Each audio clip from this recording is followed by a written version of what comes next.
એક ભાઈ 50-60 હજારની ભેહ લાવ્યા હતા, કોઠા ઉચ કે નહીં કહેવાનો દાખલો આપું.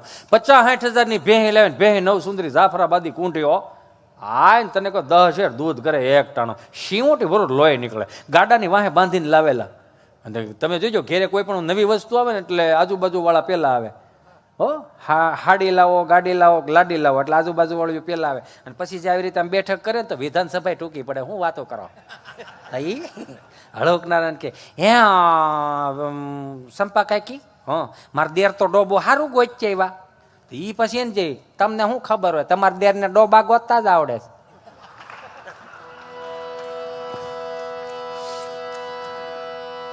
એ જોયા જેવું ભેહ દોવા બેઠા ને તો ભેહ દોવા ન દીધું, ભેહ દોવા ન દીધું. એટલે ઘરવાળાએ પૂછ્યું કે આને તમે શું જોઈને લાવ્યા છે? કે કાં? કે દોવા ન દીધું. એ કે હવે મારા ભાઈ કેવા તને જોઈને લાવ્યો તો એમ એને જોઈને લાવ્યો છું.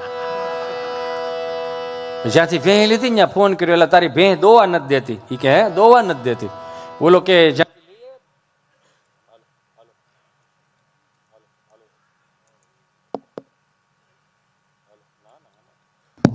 હા થાય આવું, ઇલેક્ટ્રોનિક છે. કેવું હે માઇક અને વાઈફ અને હા હું તમે બોલી શકો. હા હા લઈ લો સ્વામી, મને યાદ છે. એમાં શું છે, મને આમ થોડુંક હું આમ ઘૂમરો મારીને આવતો હતો, મેં કીધું થોડુંક આવો ને, એમની વાટ જોતો હતો હું. શેરી વળાવી, હા ખરેખર એમાં ના ઘડીક. એટલે ક્યાં હતો હિતેશ? હા ના એની પેલા. હા એટલે કે તને જોઈને લે, એટલે જ્યાંથી ભેહ લીધી ને એને ફોન કર્યો, એટલે ભાઈ આ તારી ભેહ દોવા ન દેતી. તો ઓલો કીધું ખોળ આપ્યો તો કે હા. કપાસ્યા તો કે હા. બાજરાની બાફેલ ઘૂઘરી તો કે હા. આ તેણીમાં કાંઈ નહોતું દેવાનું. તો કે શું દેવાનું હતું? તો કે ગળનું વ્યસન થાય. કેમ? કે જેવો જીભે સ્વાદ અડશે ગળનો એટલે સીધો પ્રવાહો વાળશે. તો કે એવું છે? તો કે હા. 3 કિલોનું ભીલું લાવીને ખાંડીને તગારામાં નાખ્યું, ખાવાનું ચાલુ કર્યું, પ્રવાહ વાળી ગઈ, બોગરું ભરી દીધું. 2 ટાણાનું હો. હા 10 લીટર દૂધ કરે. 8 લીટર ડેરીમાં આપે, 2 લીટર ઘેરે રાખે. 30 દી વીએ ગયા, ડેરીમાં પગાર આવ્યો. અહીંયા આવત મુંજાન બાપુજી કે હું આયો ડેરીમાં પગાર આવ્યો 18,000 રૂપિયા. 18,000 રૂપિયા? તો કે હા. તો એ મુંજાન બાપુજી આખી સમજ ચીઠી કાઢી કે આ હેનું? તો કે 22,000 ગળનું બિલ છે.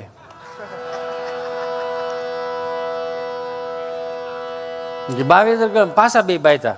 એ તમને કઈ ખબર નથી પડતી ને વારે વારે છેતરાઈ જાવ છો ને બઘરાટી બોલતી હતી ને. પછી દેશનો વડીલ આપણો બાપ સાંભળી ગયો, પરંપરા રીતિ રિવાજો સાચવનારો વ્યક્તિ, એ સાંભળી ગયો. હું ડખો આજ રોજ આ તમારા દીકરા 50-60 હજારની ભેહ લાવ્યા હતા, 18,000નું દૂધ વેચ્યું પણ 20,000નો ગળ ખાઈ ગઈ. છોકરાને એક તો ગળના પપોડા ખવડાવતા ન હોય. તો કે રાયડું નાખોમાં મારા દીકરાને કહેજો ધારી જાય ત્યાંથી 5 કિલો ડબ્બાનો ગળ લાવે. હવે આજની પેઢીને કદાચ ડબ્બાના ગળની કદાચ ન ખબર હોય. હું કામ? એ બધું હવે પીસીસમાં આવી ગયું, યુ નો. એ તો 15 કિલો ડબ્બાનો 15 કિલો ડબ્બો હોય, એમાં હવે વેચનો તાવેથો હોય. આમ તમે ભરાવો ઊંસો એટલો થાય, લોંદો એટલો જ નીકળે. શીખણો મૂળ બહુ. 5 કિલો ડબ્બાનો ગળ લેવા, જૂનું ફરજામાં તગારું લીધું. આ દાદાની કોઠાઓની વાત કરું, પાણીના છટકરો દાદો નાખતો જાય ને ગળ લીપતો જાય, પાણીનો છટકરો નાખતો જાય ને ગળ લીપતો જાય, પાણીનો છટકરો અને ગળ લીપી દીધો. 5 કિલો અંબુજા સિમેન્ટ જેવું પ્લાસ્ટર તગારામ કરી દીધું ગળનું. કે દાદા આનું શું કરવાનું? તો તડકે હુકાવા મૂકી દો. તડકે હુકાવા મૂકી દીધું. 5 વાગ્યાને ટાણું થયું.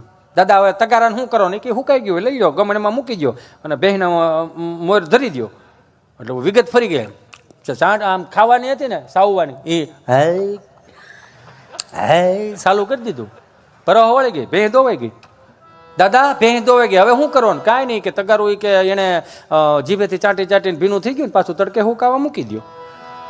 હુકાવા મૂકી દીધું. તમે નહીં માનો 3 વર્ષ વી ગયા, તગારું કાઢી ગઈ પણ ગળની પોપડી ન ગઈ.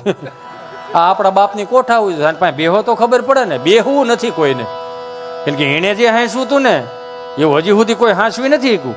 આ તો ઠીક છે, હવે પેઢી એવું કે ટેકનોલોજીમાં જન્મ લીધો બધા, એટલે આપણે ક્યાંક ભણવા ગયા, લખવા ગયા, વાંચવા ગયા તો આપણને બધાને આવડ્યું. આ તો હાવ અંગૂઠા સાફ છે તો એન્ડ્રોઈડ ફોન વાપરે છે. જેને આઠાનાની ટપાલ વાંચતા નહોતી આવડતી એ એન્ડ્રોઈડ ફોન વાપરે. દેહમાં કદાચ બાંદાદા એકલા હોય ને તો એ હજી એમ તો કે જો આપણને ખબર ન પડે કે બાંદાદાને મામા માસીને કે ફઈ ફુવાને ફોન કરી, પણ બાને તરત કે છોકરાઓ હાથ વાગ્યા, દી હાથમી ગયો, જરીક પૂછો ખરા છોકરાઓ ઘેરે પોગ્યા છે કે નહીં. દાદો વળી વિડીયો કોલ કરે. હવે છોકરાના હાથમાં જ ફોન હોય. આમ વિડીયો કોલ કરે તો સીધો છોકરાને છોકરો ઉપાડે ફોન.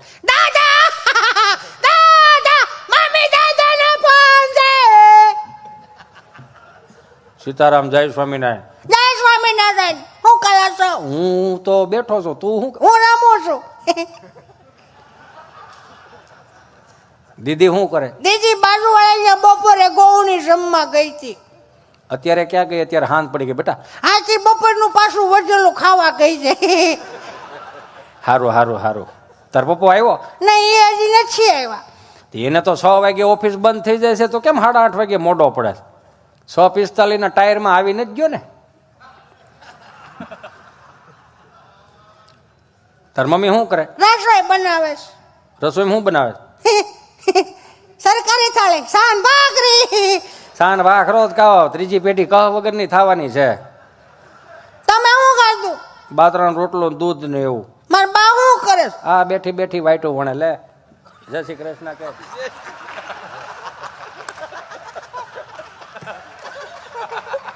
હારું હાલ, તાર બાન શરમ આવે પછી વાત. એને શીખવાડ્યું આપણને તો હજી અત્યારની પેઢી કે દાદાને શું ખબર પડે, બાને શું ખબર પડે. એટલે એને ખબર પડે એટલે આપણને નથી પડતી. હવે બિચારા હારા ન કહેવાય, સુધી મોટા કરી દીધા. મેં હમણાં એક વળી ગઈ દિવાળી મારે પૂછાઈ ગયું, 4-5 દાદા બેઠે. મેં દાદા રામ રામ. રામ રામ રામ રામ. આવી ગયા ને દીકરા દિવાળીઓ કરવા. મેં કીધું આવો, હાથ બાર અમારા બાપુજીનો એટલે અહીંયા જ આવી ને એમ. હા તો ભલે આવ્યા, ફટાક્યા છેટા ફોડજો. કાં માંડ કપા ભેળો થયા, નયા વી ગયા તો કપા ભેળો થયો. તમે આઈઠમે આવ્યા એ આવ્યા, કઈ સુધીના કપાના સેલ્ફી લઈને ક્યાંક રૂકે કા નહીં. રૂકવું પડે, નકર માવઠામાં વાઈટું થઈ જાય નહીં. ટાઈમે લઈ લેવો પડે. મેં કીધું હશે આવો, સુરત અમદાવાદ મુંબઈ આવો, અમારા છોકરાઓ છે અહીંયા. શું કરે? મોટા થાય. કેમ મોટા થાય છે? કે મોટા થવા મળ્યા છે. કેમ? કે ઘઉં અહીંથી જાય, બાજરો અહીંથી જાય, તેલ અહીંથી જાય, કપાના પૈસા અહીંથી જાય, મોટા થવા મળ્યા છે. અને છે એવું છેલ્લે બાકી શાહે અહીંથી જાય. મેં છાય શેમાં મોકલો? ઓલા 2.5 લીટરિયા પ્લાસ્ટિકના ભંભા નથી આવતા? હા, ઢાંકણો દઈ દો, સીધો સુરત અમદાવાદ મુંબઈ પીઓ થાય. મેં તમારા ગામડામાં 2.5 લીટરિયા પ્લાસ્ટિકના ભંભા મળી રહે? ના ના, જ્યાંથી ખાલી થતા હોય ત્યાંથી જ આવે ને. અહીંયા ક્યાં કઈ છે આવું? રામ ભલું કરે. અને એ તો સીધી જ વાત છે. હું કીધું ને કે અમને જે અમારા માસ્તરોએ શીખવાડ્યું ને, હું કાયમિકને માટે લાઈવમાં સાંભળતા હોય એને કહું, 2 હાથ જોડીને પ્રાર્થના કરું કે સનાતન સંસ્કૃતિના વારસદારો હોય અને સનાતન સંસ્કૃતિને માટે જેને માથા પાડીને ધડ લડાવ્યા હોય તો એને 2 હાથ જોડીને પ્રાર્થના કરું કે સનાતન સંસ્કૃતિને જ અપનાવો. પશ્ચિમી સંસ્કૃતિને તમે રહેવા દો યાર, એમાં કાંઈ નથી.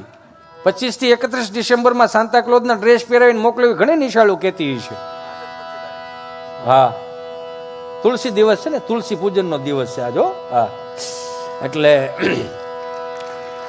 પશ્ચિમી સંસ્કૃતિનું અનુકરણ 25 થી 31 ડિસેમ્બરમાં સાન્તાક્લોઝના ડ્રેસ પહેરાવીને મોકલો ને આપણે હરકપુરડા થઈ જઈને છોકરાઓને લાલ ટોપા પહેરાવીને મોકલી દે. આપણે ના નથી. સાન્તાક્લોઝ સારું વ્યક્તિત્વ હોય છે, એમાં ના નથી. સંત છે સારા, આપણે ના નથી. પણ હું એમ કહું છું કે આપણે સંતોની હું તાણ છે આપણી પાસે, એ તો જો મારા વાલા. હે, અહીંયા સાન્તાક્લોઝની કંઈ મઢી ખરી? સાન્તાક્લોઝનો કે ધૂણો ખરો? એની કંઈ ગૌશાળા કે અન્ન નક્ષત્ર ખરા?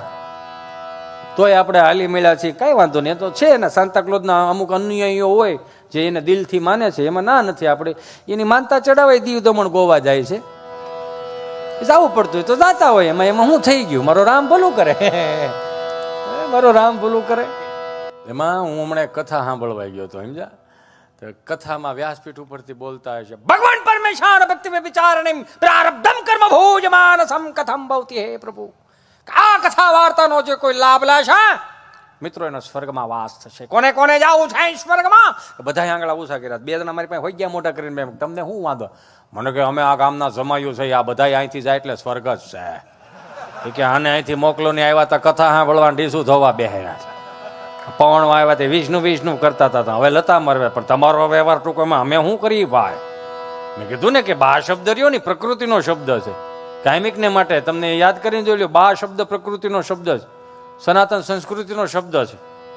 બા, અમે તો ઓલો વાડીએ બપોરે 1:30 વાગી ગયો ને, કૃષિ મંત્રી આવ્યા છે એટલે મને કહેવાનું મજા આવશે.